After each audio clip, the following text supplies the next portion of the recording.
Donald Trump did an interview that aired on Fox News today, and he was talking about how he'd be okay with going to prison. Now, I don't believe that for a minute. Donald Trump is terrified of prison, but he's saying that for his base and his supporters who are out donating him money.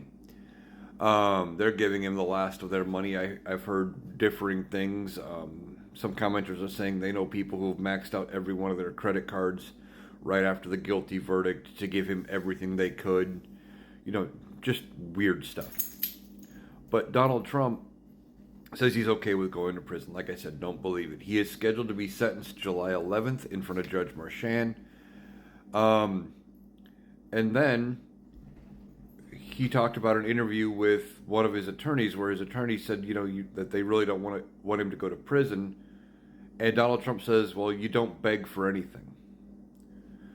And that's trademark Donald Trump. You don't beg for, he's not going to go before the judge and he's not going to beg for mercy. He's not going to admit he was wrong.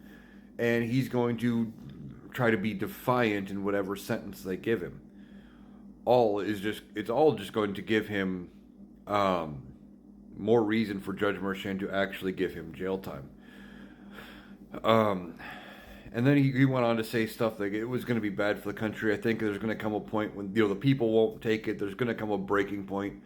Again, subtly hinting at violence. He wants his supporters to come out and commit acts of violence to defend him. Well, that's just not going to be a thing.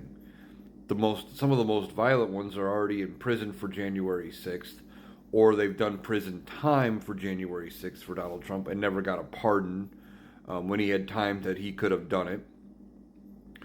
Or, they're all scared that if they get together in too big of groups, that they're going to get caught and arrested because they're still looking for members of January 6th and people that can be charged.